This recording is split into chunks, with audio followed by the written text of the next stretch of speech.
Sa simpleng pag-aalaga ng native na baboy o mas kilala bilang black pig, malaki ang posibilidad na kumita ka dito at maiahon ang iyong buhay. Samahan niyo ako sa ating mga idea.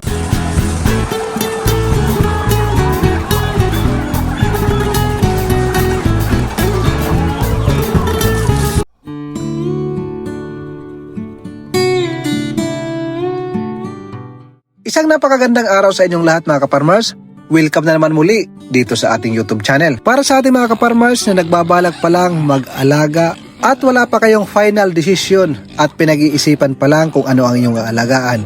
Ito ang black pigs mga kaparmers. Sa simpleng pag-aalaga ng black pigs, hindi nyo ba alam na halos mas malaki ang kita dito kaysa sa mga hybrid o mga hyper na mga baboy. Pero paalala lang mga kaparmers, ang pag-aalaga ng native na baboy para lang ito sa masisipag at lalo na kung ikaw ay may maluwag na space, may lupain ka na bakante, panalo ito para sa iyo. Bakit native na baboy mga kaparmers ang pwede natin alagaan at maaari tayong kumita? Ang ipapakita natin sa ating video, isa lang ito sa mga idea na mga pagkain na pwede nating ibigay sa ating mga alagang native na baboy. Ang lahat ng inyong nakikita ay hindi ho yan binibili. Kailangan lang ng sipag at tiyaga. At isa pang rason mga kaparmers, bakit native na baboy ang ating pipiliin. Pagdating sa sakit, especially sa ASF, mas matibay ho ito. At pagdating naman sa mga biik mga kaparmers, kung tayo ay magsisimula, nagkakahalaga lang ito ng 4,000 to 4,500. Napakalayo ng diferensya kung bibili tayo ng mga quality na mga hybrid, hyper para sa panimula sa pag-aalaga ng baboy. Ang pag-aalaga ng native na baboy, hindi lang ito panimula. Kung ikaw ay marami ng alaga at gusto mo pang dagdagan, pwede ka nito. Itong inyong nakikita mga kaparmers, ito yung uhot o pinag-anihan o tinanggalan ng bunga ng mga palay. Marami pa kasi ang sobra-sobra sa mga ganyan. Kaya maganda rin yan pang snack o pang dagdag pagkain sa ating mga alagang native na baboy. Marami yung ating mga kaparmers nagsasabi na ang native na baboy matagal lumaki, matagal maibenta. Dahil nga mas matagal maibenta o lumaki ang ating mga native na baboy, kailangan natin ng strategy na tinatawag para tayo ay kumita sa tamang panahon. Dahil mas mataas na panahon ang kinakailangan para tayo ay kumita. Sa pagsisimula ng native na baboy mga kaparmers, hindi lang tayo magsisimula sa isang inahin o dalawang inahin. Magsimula tayo sa 3 or hanggang 10 mga kaparmers para hindi sayang yung pag-aantay natin yung panahon na lumilipas. Yung bawat pagod na paghahanap natin ng mga organic na pagkain, kung mas marami ang ating alaga, mas sulit. Sa pag-aalaga ng native na baboy, mas matagal ang panahon na ating aantayin. Pero ang kagandahan naman, hindi natin kailangan bumili araw-araw ng commercial feeds. Alam naman natin na yan po ang ating number 1 na kalaban, ang napakamahal na presyo ng commercial feeds ngayon. Pero kung mayroon tayong budget pambili ng commercial feeds, mas mainam na nabibigyan natin sila para mas maganda ang kanilang katawan. Kahit snack lang mga kaparmers, pangdagdag sa ating mga organic na nakukuha o binibigay sa ating mga alaga. Sa pagsisimula ko sa native na baboy mga kaparmers, hindi ko talaga plano mag-alaga ng native na baboy.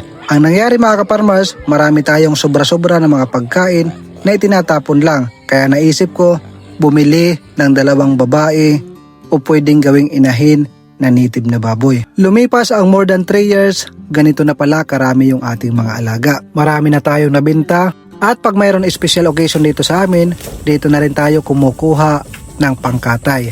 Mas masarap, mas maganda ang quality ng karne ng ating native na baboy kaysa bibili pa tayo sa ating mga kapitbahay na nagbibinta ng karne ng baboy. Kung karne ang pag-uusapan mga kaparmers, lamang ang native na baboy. Lalo na kung pang adobo at panghumba, nangingibabaw ang lasa at ang kanyang taba at ang laman, masarap talaga pagdating sa native na baboy. At pagdating naman sa pagbibinta natin mga kaparmers, lalo na sa mga lechonin, mas mahal tayo ng konti. Yung iba hindi nakakaintindi. Ang ating mga inaalagaan ay organic ho yan mga kaparmers. Pagdating sa organic na pagpapakain sa ating mga alaga, mas mahal talaga ang presyuhan. Kahit mapaitlog man o alaga natin mga manok na pangkatay. Pagdating sa organic, kahit anong mga product about poultry at about sa anumang mga alaga natin, pagdating sa organic, mas mahal ng konti ang kanyang presyo.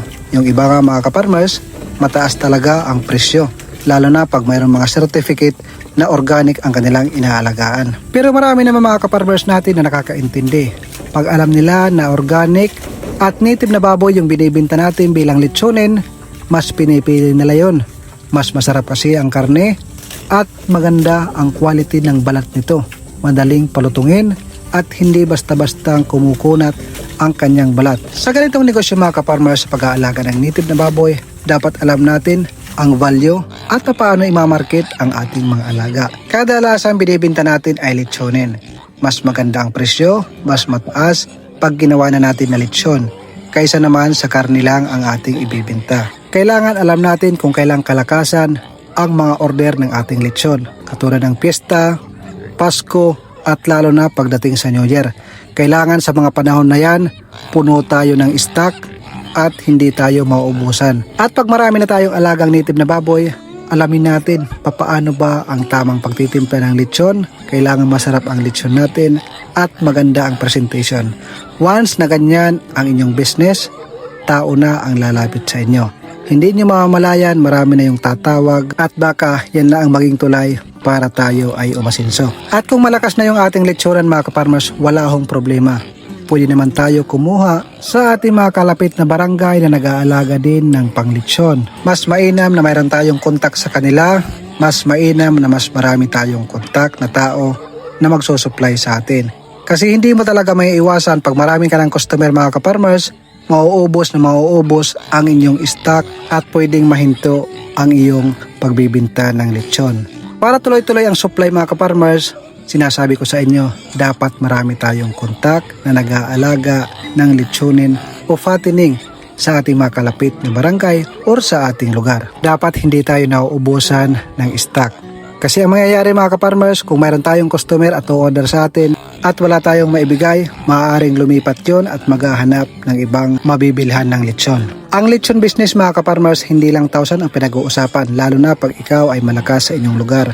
Milyon na ho ang pinag-uusapan, lalo na pagdating sa December, Fiesta at sa New Year. Siguradong napakarami ang order pag ikaw ay maging kilala na nagbibinta ng lechon. At lalo na maging kilala ka na nagbibinta ka ng organic native lechon. Sa pag-uumpisa ng ganitong alaga, lalo na pag marami tayong inahin, medyo mahirap. Kasi kinakailangan araw-araw maghahanap tayo ng organic na pagkain para sa ating mga alaga.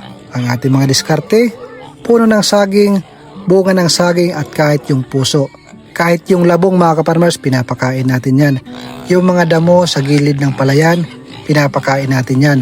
Pero siguraduhin po natin na hindi po nag-spray para sa mga insekto. Baka matsugi yung ating mga alaga. Mahirap nang mawalan ng ating mga alaga, pinaghirapan natin yan.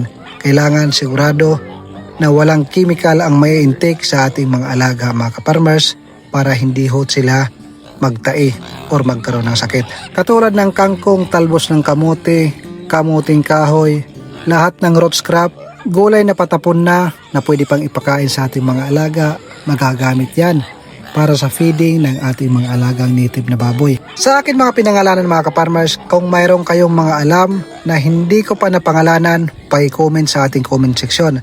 Maraming makakabasa niyan at makakatulong yan sa ating mga kapwa kaparmers. At makatulong na rin para sa aking kaalaman. Kung sasadyain natin sa ating mga probinsya, napakaraming mga organic na pwede nating ipakain sa ating mga alaga na hindi mo na kailangan bilhin.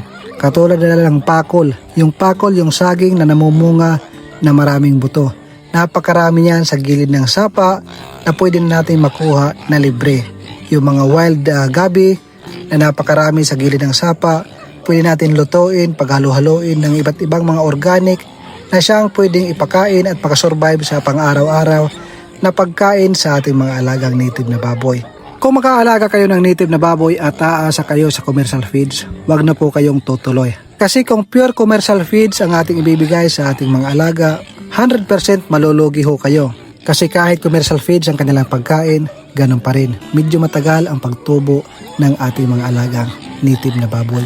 Hindi katulad ng mga hybrid, mga hyper na pag binigyan natin ng ganyang pagkain, 3 months lang may bibenta na natin.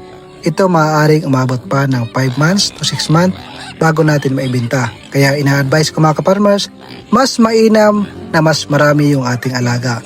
Para pagdating ng 5 months, sulit ang ating pag-aantay. At para sa inyo mga kalaman mga kaparmers, pagdating sa kutsinilyo, lamang po ang lasa ng karne ng ating mga native na baboy. Kung pang kutsinilyo ang ating ibibenta mga kaparmers, 2 to 3 months, pwede na natin ibigay ang ating mga alaga. Pwede na natin maibenta. Kahit para grass, napier ay kinakain yan ng ating mga alaga.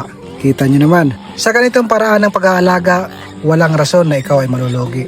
Nadepende na lang kung mahina ka sa diskarte. Kung mas madiskarte ka dito, malamang mas malaki ang iyong kikitain. At para sa ating mga kapwa kaparmers na malawak ang kaalaman sa pag-aalaga ng native na baboy, baka naman pwede mong i-share sa ating comment section ang inyong kaalaman para mabasa ng ating kapwa kaparmers. At para sa ating mga kaparmers na bago pa lang napadaan sa ating YouTube channel, huwag mong kalimutan mag-subscribe at paki-like na rin. At kung gusto mong makatulong sa ating mga kapwa kaparmers at ma-inspire din sila, huwag mong kalimutan i-share sa inyong mga social media account.